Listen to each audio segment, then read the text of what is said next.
Voilà, bah, nous sommes derrière, ça c'est la santé, ministère de la Santé, pas loin de l'UNESCO, la Tour Eiffel, et là nous sommes avec... Devant, au pied du ministère du Logement. Ah oui, c'est ça. Ah oui, ça c'est le... Ah oui. Voilà, nous sommes sous les fenêtres du ministère du Logement et c'est la raison pour laquelle nous avons installé... Moi je t'appelle Babar, mais ton prénom c'est... Jean-Baptiste. Ah oui, Jean-Baptiste Hérault, voilà, un héros de... Voilà, depuis donc c'est la raison, voilà. Donc nous sommes sous les fenêtres du ministère du Logement, de Madame Valérie Létard, et c'est la raison pour laquelle... C'est une nouvelle ministre, ça, c'est nouveau quand c'est... C'est ça. Il est parti, Casmarian. Oui. Voilà. Il est parti chez les fonctionnaires. Ah oui, il a toujours une place, mais alors, voilà. C'est des énarques. Voilà. Lui, il n'est pas énarque du tout. Hein. Ah bon, enfin... non, lui, il sort. Lui, il sort des écoles de commerce. Et... Ah oui, c'est business. Ben, oui, c'est l'ubérisation. Voilà, et groupes de conseils internationaux, tout ça. Non, voilà. Alors lui aussi, il peut parler d'état profond. Bon, alors donc, ouais. sur la question, on est là parce qu'il y a des familles qui sont prioritaires d'ADO. La loi dit qu'ils doivent être relogés dans un délai de 6 mois, donc on va être relogés. Ah oui, il y a une loi qui n'est pas appliquée, quoi. Voilà. Depuis 2 ans, 3 ans, cette loi, c'est le fruit d'une conquête sociale. C'est ça, ah oui, c'est ça, la loi d'ADO. Oui, parce que moi, je vois DALO, mais je ne sais même pas ce que c'est. Nous, ça veut dire droit au logement opposable. Autrement dit, on peut saisir le juge, c'était pas relogé. Le problème, c'est que c'est opposable, mais à moitié opposable. Ils ont un peu tronqué le truc, quoi. Donc, du coup... C'est ça, ils mettent toujours il y a un piège quelque part pour pas que ça avance, des fois. Pour que ça bloque un peu. Le juge va condamner l'État à payer une astreinte par jour de retard de relogement, mais en réalité, cette astreinte, elle n'est pas versée au requérant. Elle est versée, c'est la seule procédure en France où l'astreinte n'est pas versée au requérant, elle est versée à l'État, poche à poche. Alors il donne d'une poche et remet dans l'autre. Et qu'il utilise pour, soi-disant, pour financer des associations, pour faire l'accompagnement social et je sais pas quoi.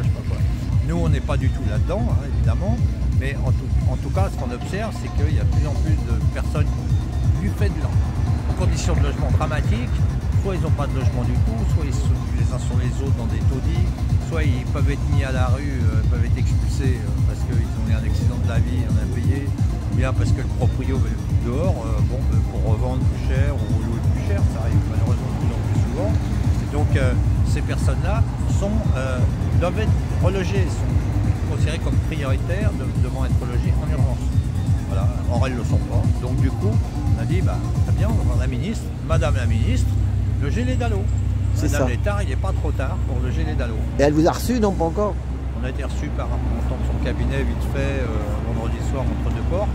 On va voir la suite, quoi. De toute façon, les familles sont déterminées, elles se relaient, hein, jour et nuit, et les militants aussi. Et donc, on ne lâchera pas. Hein. Moi, ce qui me fatigue, tout à l'heure, je suis passé avec un monsieur que je connais depuis longtemps, Gilets jaunes, qui a commencé quand il vous a vu, je l'interviewais. Moi, je lui dis arrête. Tu sais, dès qu'il vous voit, il voit que c'est que des migrants, des étrangers, des trucs, tu vois. Mais il y a plein de Français, il y a de tout. Voilà, non mais tu vois, on met tout le temps l'étiquette sur quelqu'un et ça bloque tout, ça met de la rage et de la haine de part et d'autre et ça m'énerve. Ouais, non mais évidemment, ça c'est le jeu du pouvoir, c'est diviser. Voilà, c'est ça. Tu divises les classes populaires. C'est ça, c'est diviser, voilà. Tu divises pour mieux régner. C'est pas nouveau, hein, c'est un vieux dicton. Et c'est ça, et comme ça n'avance pas, voilà. Et tout le monde reste dans la merde. Et puis c'est pas toi qui les fais venir, les migrants de tous les pays et des machins. Il y en a il y a des filières, il y a tout ça. Toi, tu prends la misère. Oui. Et on s'est beaucoup enrichi sur le... Ah bah, il est travailleur, on a besoin des travailleurs. Il y a des travailleurs, je le sais, mon père était immigré, donc moi je... Faire tourner l'économie. Hein, c'est ça, il y a des boulots, si tu... On a gagné beaucoup d'argent sur les colonies. C'est ça. Beaucoup.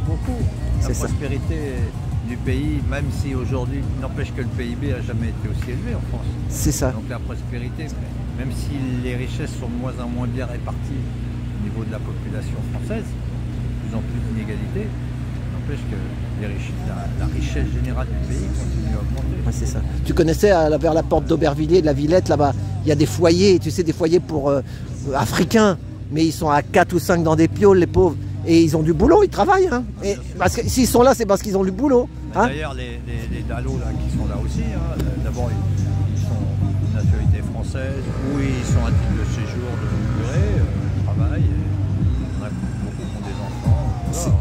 Rien d'anormal, quoi. Ce que on connaît, et ils font les petits boulots. C'est ça. Et plus ça va, moins bien on loge le peuple. Bah, c'est ça, ce qu'elle m'avait dit Fanny. Plus on l'exploite. ouais. C'est ça, Fanny m'avait dit qu'il y a 4 millions de logements vides. Fanny, que j'avais interviewé il y a 15 jours.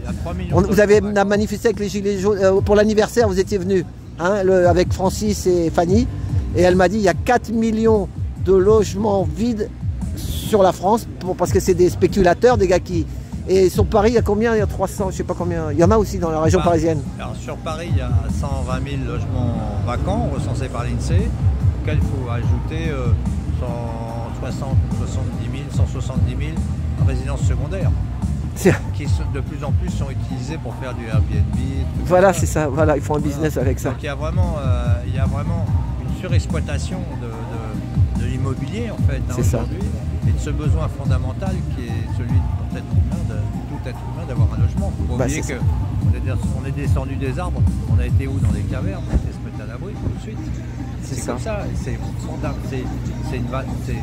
fondement de l'humanité, de pouvoir se protéger. Je sais pas si tu connais un gars qui est en manif avec son vélo, qui s'appelle Godin des Mers, Michel Godin des Mers. Il est avec un vélo avec plein de drapeaux. Ouais, avec des lumières, tout ça. Voilà. Et ben lui, son combat depuis 37 ans, il dit un logement pour tous. Il est tout le temps derrière la Tour Eiffel, là-bas. Une fois tous les vendredis soirs, non pas la Tour Eiffel, Notre-Dame, là-bas, entre les deux îles, l'île Saint-Louis et l'île de la Cité. Et son combat, c'est un logement pour tous. Normalement, ça devrait être ça. Mais comme il y en a qui veulent spéculer, c'est pour ça que ça bouge pas. C'est le mondial. Hein, il y a les gros requins, ok, et puis il y a les petits. Les petits requins, vas-y, je vais exploiter. C'est ça. Je vais louer une chambre de bonne le plus cher possible. Voilà. Et puis après, on les met en exemple, on dira, voilà, lui, il a 100 appartements, oh là là, magnifique. Mais moi, qu'est-ce que j'en ai à foutre? Comme c'était un taxi, il y a des grosses... Moi, j'étais taxi. Des grosses boîtes de taxi qui ont 800 chauffeurs, 1000 chauffeurs. Je dis un bonhomme, un taxi, un appartement, une maison, ou un appartement, voilà, une famille. Voilà. C'est-à-dire, on dit aussi d'ailleurs les touristes, les touristes dans les hôtels, les familles dans les logements. C'est ça. C'est ça parce que les hôtels ils tirent la langue aussi maintenant. Bah ouais. Comme les restaurants Uber Eats, ils mangent devant la télé maintenant. Les restaurants ils gravent la dalle. Maintenant il y en a même, il y a des hôtels, ils vendent leur hôtel chambre par chambre. Oui c'est ça, voilà. Et ils font de la Airbnbisation quoi, la location touristique. Et je connais quelqu'un d'autre aussi qui s'appelle, il était ex-ingénieur, Philippe Combaz. Lui, il dort à 80 km de Paris, dans Lyon, pas loin de Lyon, dans des containers. Il y a des gars, ils ont... Tu sais, comment on dit, habiliser des containers, et puis c'est les trucs sociaux qui payent pour qu'ils dorment là. Ouais, ça, ouais. Et le mec, après il les met les uns sur les autres, alors que c'est des containers. Des villes containers, là. Ouais. Ah oui, des villes containers. Non, mais ils vont nous faire ça, l'un de ces jours-là. C'est ça. Bah, ça commence, il y en a déjà. Oui, voilà, ça y est, c'est parti.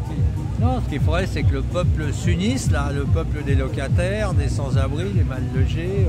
C'est ça, les humains, en fait, les humains, qu'ils soient de droite, qu'ils soient de gauche. Moi, oui, là, je suis d'accord avec ça. Voilà. Là, je suis d'accord. C'est humain, voilà. Mais il n'empêche que les rouages de l'exploitation, de ce besoin essentiel, c'est plutôt du côté des riches, quoi. C'est ça. C'est les riches, c'est ceux qui profitent. Mais bon, est-ce qu'un gars qui était pauvre, une fois qu'il gagne au loto, il va finir... il fera la même chose malheureusement. On va lui dire, monsieur, vous avez gagné le loto, on va vous dire, bah voilà, tiens, il y a un immeuble de bon rendement, comme ça qu'ils disent, le rendement, tu connais?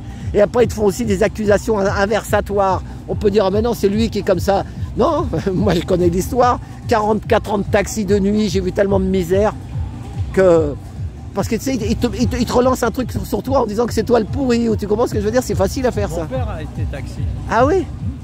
Pendant longtemps? Il était comédien et taxi. Ah ouais? Eh ben bravo alors. Il jouait l'inspecteur, il était dans une série télé qui s'appelle... Bourrel? Les 5 dernières minutes. Ah, c'était Bourrel je crois, non? Il jouait avec Bourrel, oui. Lui il jouait l'inspecteur Ménardo. Ah ouais? Ah ouais. Les 5 dernières minutes, ouais.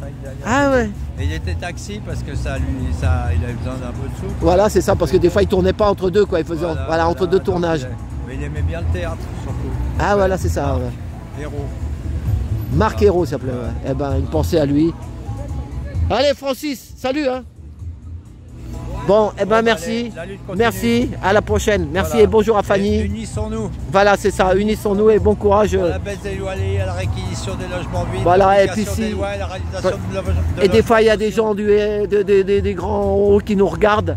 Puis il y a des choses, eh ben, pensez pour Noël, essayez de leur faire un cadeau pour faire avancer le SMIC, parce que c'est bientôt Noël, mais bon. Ouais, Noël. Oh, que chaque fois, non, mais l'année dernière, vous avez manifesté à tu te rappelles, à Saint-Germain. C'était ça, tu te rappelles, le jour de Noël, on était venu, moi j'étais venu. Ne t'inquiète pas, on va si le ministère du Logement est encore là à Noël, on va le planter ici, le sapin.